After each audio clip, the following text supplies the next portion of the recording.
తెలంగాణకు చెందిన పార్టీ ఎంపీలు ఇద్దరు కేంద్ర మంత్రులపై ప్రధానమంత్రి నరేంద్ర మోదీ అంత గుస్సా ఎందుకయ్యారు? 8 మంది ఎమ్మెల్యేలు, మరో 8 మంది ఎంపీల స్థాయికి ఎదిగిన భారతీయ జనతా పార్టీ తెలంగాణలో క్రమంగా ఎందుకు చతికిలపడుతుంది? ఇక అధికారంలోకి రావటమే తరువాయి అని తలపోయిన పార్టీ అగ్రనేతలకు తత్వం బోధపడిందా? లోపం పార్టీ రాష్ట్ర నాయకుల్లోనే కాకుండా కేంద్ర నాయకత్వంలో కూడా ఉందా? తెలంగాణకు చెందిన పార్టీ ఎంపీలు ఇద్దరు కేంద్ర మంత్రులపై ప్రధానమంత్రి నరేంద్ర మోదీ ఇటీవల జరిగిన బ్రేక్ఫాస్ట్ మీటింగ్ లో ఆగ్రహం వ్యక్తం చేశారు. ఇక అధికారంలోకి రావటమే తరువాయని తలపోసిన పార్టీ అగ్రనేతలకు ప్రస్తుత పరిణామాలతో లోపం పార్టీ రాష్ట్ర నాయకుల్లోనే కాకుండా కేంద్ర నాయకత్వంలో కూడా ఉందా అన్న సందేహాలు కూడా వ్యక్తమవుతున్నాయట. తెలంగాణలో కొంతకాలంగా పార్టీ చల్లబడుతూ వస్తోంది. దాదాపు 5 ఏళ్ల క్రితం జరిగిన జీహెచ్ఎంసీ ఎన్నికల్లో మేయర్ పీఠానికి చేరువగా వచ్చింది. ప్రస్తుతం రాష్ట్రంలో అధికారంలో ఉన్న కాంగ్రెస్ పార్టీని అప్పుడు 1-2 కార్పొరేటర్ సీట్లకు పరిమితం చేసి ప్రధాన ప్రతిపక్షంగా బీజేపీ అవతరించింది.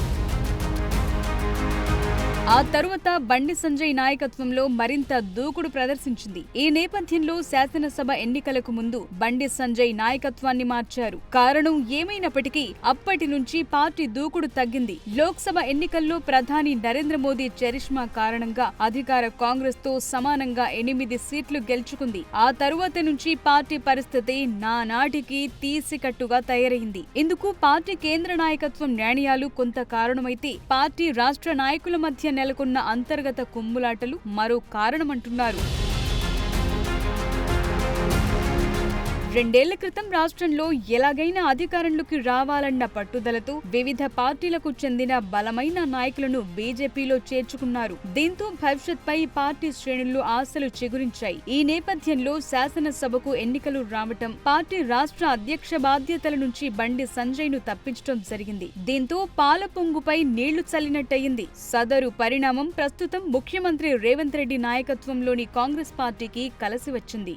2 ఏళ్ల క్రితం జరిగిన అసెంబ్లీ ఎన్నికల్లో కాంగ్రెస్ అధికారంలోకి వచ్చింది. ఆ తరువాత 6 నెలలకు జరిగిన లోక్సభ ఎన్నికల్లో పార్టీకి చెందిన బలమైన నాయకులను బీజేపీ కేంద్ర నాయకత్వం ఎన్నికల బరిలోకి దించింది. దీంతో కాంగ్రెస్ తో సమానంగా 8 స్థానాలను పార్టీ గెలుచుకోగలిగింది.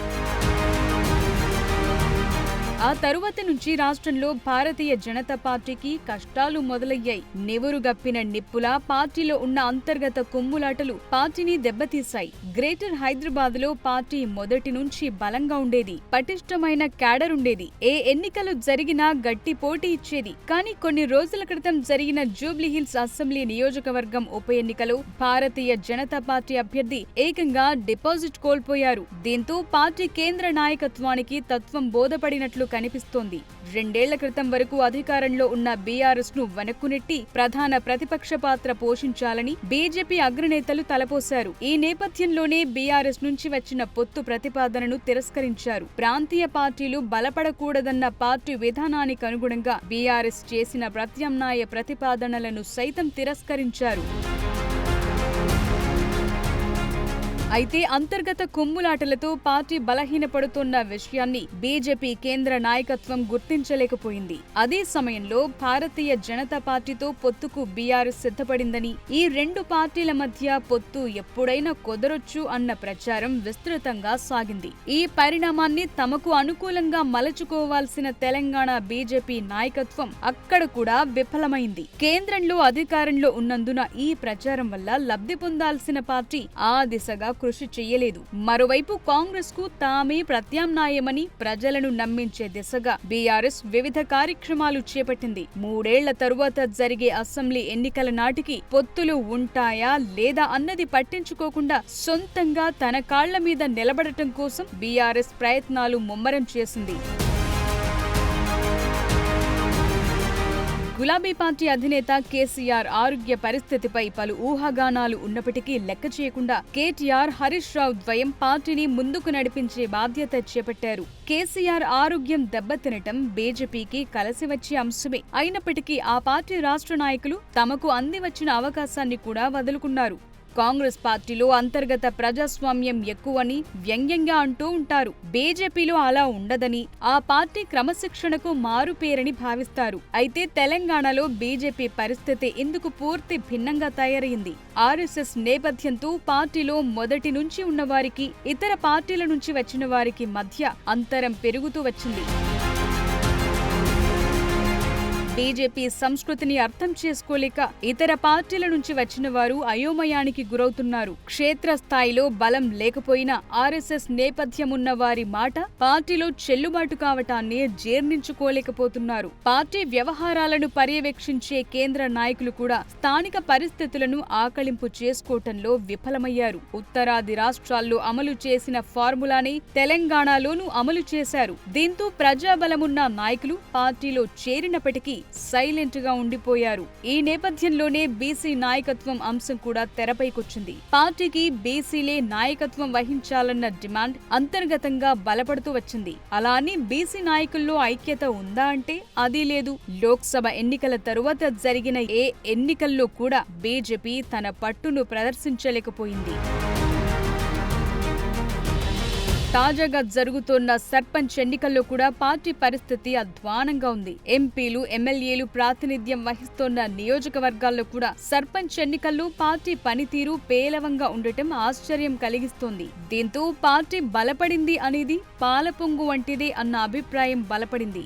అసెంబ్లీ, పార్లమెంట్ ఎన్నికల తరువాత పార్టీని సంస్థాగతంగా బలోపేతం చేయటానికి ప్రయత్నాలు జరిగిన దాఖలాలు లేవు. నిజానికి తెలంగాణలో భారతీయ జనతా పార్టీ బలపడటానికి ఇప్పుడు మంచి అవకాశం వచ్చింది. రాష్ట్రం ఏర్పడినప్పటి నుంచి 9.5 పాటు అధికారం చెలాయించిన బీఆర్ఎస్ ప్రస్తుతం అంతర్గత కుమ్ములాటలతో సతమతమవుతోంది. ఇంటి గుట్టు లంకకు చేటు అన్నట్టుగా ఆ పార్టీ పరిస్థితి తయారైంది. బీఆర్ఎస్ నుంచి సస్పెండ్ అయిన కేసీఆర్ కుమార్తె, జాగృతి అధ్యక్షురాలు కవిత ఆ పార్టీకి తలపోటుగా మారారు. అధికారంలో ఉన్నప్పుడు జరిగిన అవినీతి, అక్రమాలను ఆమె ఒక్కొక్కటిగా బయటపెడుతున్నారు.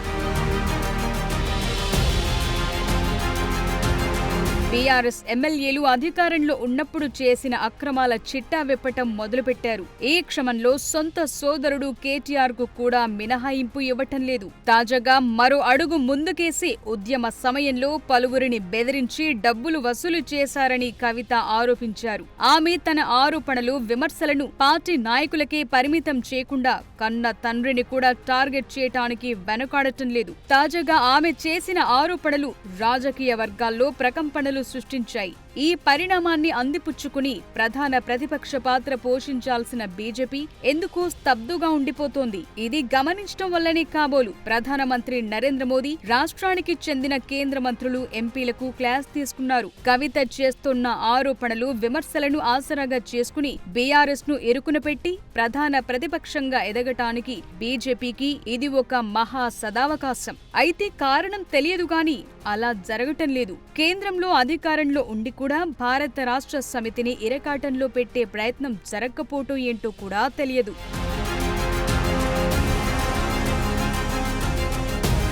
మూడేళ్ల తరువాత జరిగే అసెంబ్లీ ఎన్నికల నాటికి ఆ పార్టీతో పొత్తు కుదురుతుందన్న అభిప్రాయంతో బీజేపీ రాష్ట్ర నాయకులు సంయమనం పాటిస్తున్నారేమో తెలియదు. రాష్ట్రంలో బీజేపీ మళ్లీ నిలదొక్కుకోవాలంటే కాయకల్ప చికిత్స అవసరం. పార్టీ ఎదుగుదలకు ప్రతిబంధకంగా ఉన్న అంశాలను ముందుగా గుర్తించి విరుగుడు చర్యలు చేపట్టాలి. భవిష్యత్తులో భారత రాష్ట్ర సమితితో పొత్తు ఉంటుందా, ఉండదా అన్న విషయమై రాష్ట్ర స్థాయి నాయకులు, కార్యకర్తలకు పార్టీ కేంద్ర నాయకత్వం స్పష్టత ఇవ్వాలి.